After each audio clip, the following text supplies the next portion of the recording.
وجعلناها رجوما للشياطين وأعتدنا لهم عذاب السعير.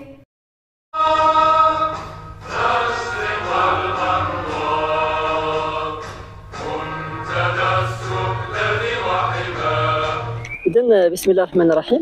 مداخلتي في هذا النشاط المتميز والمتفرد التي تنظمه جمعية تسلطنت للتنمية والرياضة والثقافة، مشكورين.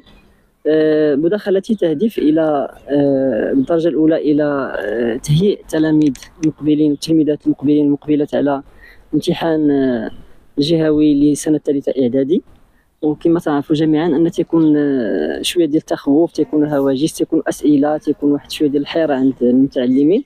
والدور ديالنا حنا كفريق اليوم في هذه القافله ديال الدعم النفسي والقبلي والمنهجي للامتحان الجهوي يهدف بالدرجه الاولى الى اعطاء الثقه بالنفس للتلميذات والتلاميذ، هذا اولا.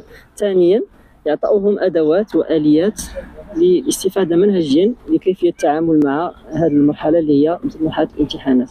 ثم مادام ان السنه الثالثه اعدادي هي مرحله انتقاليه للثانوي التاهيلي، فكنعطيهم ايضا توجيهات عامه للاستمرار والبناء على هذه الادوات والاليات والمهارات اللي اكتسبوها في هذا اللقاء باش يبنيو عليها اللي غتفيدهم ان شاء الله في المستقبل العلمي. خصوصا سي خالد يعني الذكرى مسبقه على صح، نتفق معك، ولكن اليوم تنتكلموا على الثالثه اعدادي. الثالثه اعدادي، نعم. الثالثه اعدادي اللي هم مقبلين على الانتقال للسلك الثانوي التاهيلي. نعم. ولا شك ان هذا الفريق التربوي المتكامل باشراف السي يوسف زريعه اللي هو استاذ ايضا يعني يشرف شخصيا بالتجربه ديالو بالوقوف ديالو شخصيا اضافه للفريق ديالو، يعني كاين واحد التكامل في فريق العمل اللي غيعطي اليوم واحد بحال بغينا نقول واحد الوصفه. نعم. ما نقولوش وصفه سحريه، وانما هي يعني فعلا وصفه. نعم. اللي غادي تفيدهم الى طبقوها التلميذات. الاكيد انهم ماشي فقط غادي ينجحوا ويضمنوا النجاح في الامتحان اللي هو في الاصل تيبقى سهل. نعم. ولعل الشعار اللي غادي نبنيو عليه اليوم هو الامتحان الجهوي فرصتك للابداع والنجاح والتالق. وسنركز ان اي تلميذ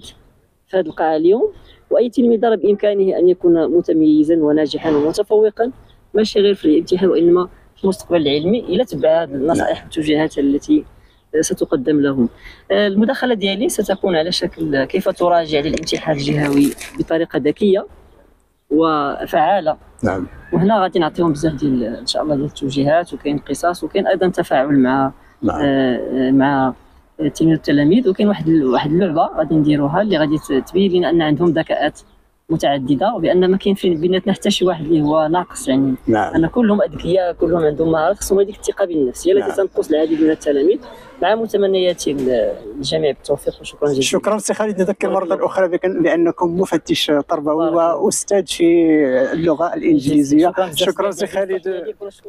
السلام عليكم ورحمه الله.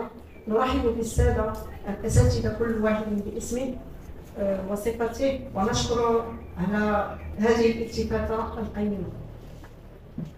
يسعدنا أن نرحب بكم في هذه الأمسية التوجيهية التي تندرج في إطار الاستعداد النفسي والمنهجي لاجتياز الامتحان الجهوي في أفضل الظروف.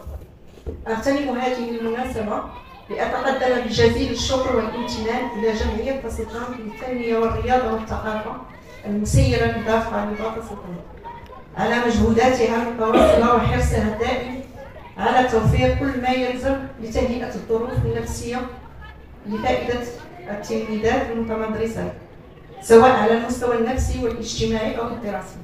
وختاما وصيتي للتلميذات بأن الاجتهاد اليوم هو استثمار للمستقبل. والسلام عليكم.